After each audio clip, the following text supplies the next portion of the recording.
ಇದಕ್ಕೆ ನಮ್ಮ ಕಡೆ ಚುನ್ಮುರಿ ಸುಸ್ಲಾ ಅಂತ ಕರಿತೇವ್ರಿ. ಇನ್ನು ಕೆಲವೊಬ್ಬರು ಮಂಡಾಳ ಒಗ್ಗರಣೆ ಅಂತಲೂ ಕರೀತಾರೆ ರೀ. ನಮಸ್ಕಾರ ರೀ ಎಲ್ರಿಗೂ. ಎಲ್ಲರೂ ಹೆಂಗದಿರಿ? ಎಲ್ಲರೂ ಆರಾಮದಿರಿ ಅಂತ ಅಂದ್ಕೋತೀನಿ. ಬರ್ರಿ ಇವತ್ತು ನಾನು ನಿಮಗೆ ಚುನ್ಮುರಿ ಸುಸ್ಲಾನ ಹೇಗೆ ಮಾಡೋದು ಅಂತ ತೋರಿಸ್ತಾ ಇದ್ದೀನಿ.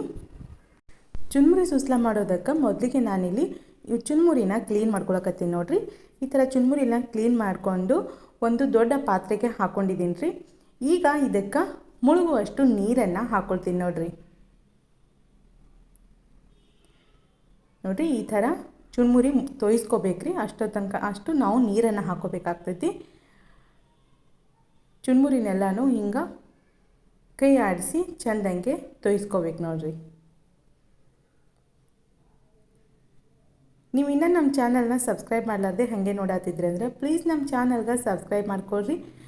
ಪಕ್ಕದಲ್ಲೇ ಇರೋ ಬೆಲ್ ಐಕಾನ್ನು ಪ್ರೆಸ್ ಮಾಡಿಬಿಡ್ರಿ. ಆವಾಗ ನಾನು ಹಾಕೋ ಎಲ್ಲ ವೀಡಿಯೋನು ನೋಟಿಫಿಕೇಷನ್ ಆಗಿ ಮೊದಲಿಗೆ ನಿಮ್ಗೆ ಬರ್ತಾವೆ. ಅವಾಗೆಲ್ಲಕ್ಕಿಂತ ಮುಂಚೆ ನೀವು ನಾನು ವೀಡಿಯೋನ ನೋಡ್ಬೋದು ನೋಡಿರಿ. ನೋಡಿರಿ, ಈ ಥರ ಚುನ್ಮುರಿನೆಲ್ಲ ತೋಯಿಸಿ ಹಿಂಡಿ ಬೇರೆ ಪಾತ್ರೆಗೆ ಹಾಕ್ಕೊಳ್ತಾ ಇದ್ದೀನಿ. ನೋಡಿರಿ, ಈ ಥರ ಚುನ್ಮುರಿನ ತೋಯಿಸ್ಕೋಬೇಕಾಗ್ತೈತಿ. ಈಗ ಎಲ್ಲ ಚುನ್ಮುರಿನೂ ಹಿಂಡಿ ತಕ್ಕೊಂಡಿದ್ದೀನಿ. ನೋಡಿ, ಈ ಥರ ಉದುರಾಗಿ ಆಗಬೇಕು. ಈಗ ನಾನಿಲ್ಲಿ ಸ್ವಲ್ಪ ಶೇಂಗಾದ ಕಾಳು ಮತ್ತು ಸ್ವಲ್ಪ ಪುಟಾಣಿನ ಪುಡಿ ಮಾಡ್ಕೊಳ್ತೀನಿ ನೋಡಿರಿ. ನಾನಿಲ್ಲಿ ಕಲ್ಲಾಗ ಅರೆದು ಪುಡಿ ಮಾಡ್ಕೊಳಕತ್ತೀನಿ. ನೀವು ಬೇಕಿದ್ರೆ ಮಿಕ್ಸಿಗೆ ಹಾಕ್ಕೊಂಡು ಪುಡಿ ಮಾಡ್ಕೋಬೋದ್ರಿ. ನೋಡಿರಿ, ಈ ಥರ ಹಾಕಿ ನಾನು ಪುಡಿ ಮಾಡ್ಕೊಳ್ತಾ ಇದ್ದೀನಿ. ಇದನ್ನು ಭಾಳ ಸಣ್ಣಗಾಗಿ ಏನು ಪುಡಿ ಮಾಡ್ಕೋಬೇಕಾಗಿಲ್ರಿ.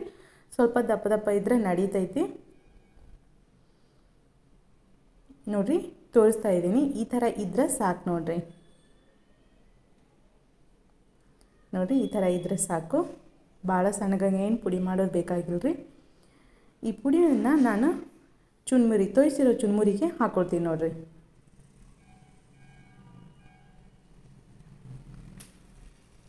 ನೋಡಿರಿ, ಈ ಥರ ಚುನ್ಮುರಿ ಮೇಲೆ ಹಾಕಿ ಈಗ ಸ್ವಲ್ಪ ಕೊತ್ತಂಬರಿನ ಸಣ್ಣದಾಗಿ ಕಟ್ ಮಾಡಿ ಹಾಕ್ಕೊಳ್ತಾ ಇದ್ದೀನಿ. ಮತ್ತು ರುಚಿಗೆ ತಕ್ಕಷ್ಟು ಉಪ್ಪನ್ನು ಕೂಡ ಹಾಕ್ಕೊಳ್ತಾ ಇದ್ದೀನಿ ನೋಡಿ. ಈಗ ಒಂದು ಅರ್ಧ ನಿಂಬೆ ಹಣ್ಣಿನ ರಸನ ಹಿಂಡ್ಕೊಳ್ತೀನಿ ರೀ.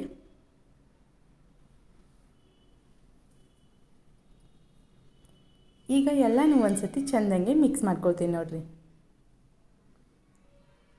ನೋಡಿರಿ, ಈ ಥರ ಎಲ್ಲನೂ ಚೆಂದಂಗೆ ಮಿಕ್ಸ್ ಮಾಡ್ಕೋಬೇಕು. ಈಗ ಎಲ್ಲನೂ ಚೆಂದಂಗೆ ಮಿಕ್ಸ್ ಮಾಡಿದ್ದೀನಿ. ಇದನ್ನು ಎತ್ತಿ ಸೈಡಿಗೆ ಇಟ್ಕೊಳ್ತೀನಿ ರೀ. ಈಗ ಒಗ್ಗರಣೆ ಹಾಕೋಬೇಕಾಗ್ತೈತೆ ರೀ. ಒಗ್ಗರಣೆ ಹಾಕೋದಕ್ಕೆ ಇಲ್ಲಿ ಒಂದು ಕಡಾಯಿನ ಕಾಯಕ್ಕಿಟ್ಟಿದ್ದೀನಿ. ಕಡಾಯಿ ಕಾದ್ಮೇಲೆ ಒಂದು 4-5 ಟೇಬಲ್ ಸ್ಪೂನ್ ಆಗೋಷ್ಟು ಎಣ್ಣೆನ ಹಾಕ್ಕೊಳ್ತಾ ಇದ್ದೀನಿ.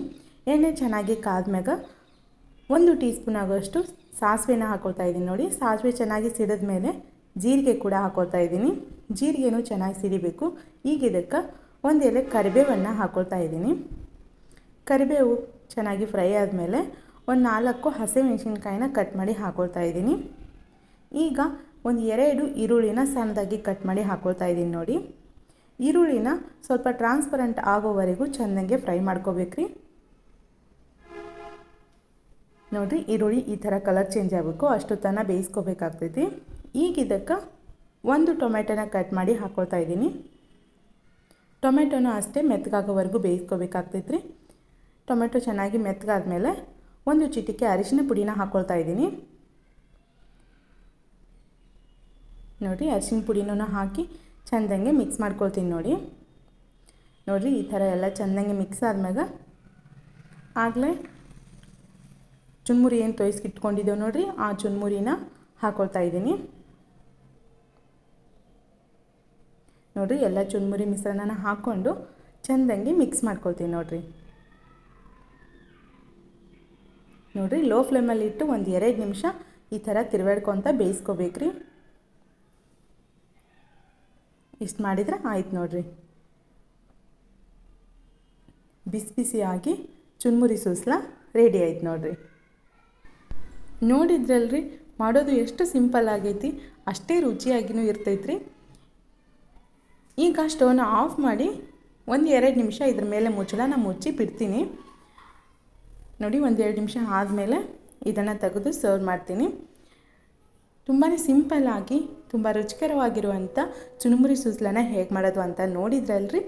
ಈ ವಿಡಿಯೋ ನಿಮ್ಗೆ ಇಷ್ಟ ಆಗಿತ್ತಂದ್ರೆ ಒಂದು ಲೈಕ್ ಮಾಡಿರಿ. ನೀವು ಸಬ್ಸ್ಕ್ರೈಬ್ ಮಾಡಲಾರ್ದೆ ಹಾಗೆ ನೋಡತ್ತಿದ್ದಂದ್ರೆ ಪ್ಲೀಸ್ ನಮ್ಮ ಚಾನಲ್ಗೆ ಸಬ್ಸ್ಕ್ರೈಬ್ ಮಾಡ್ಕೊಂಬಿಡ್ರಿ.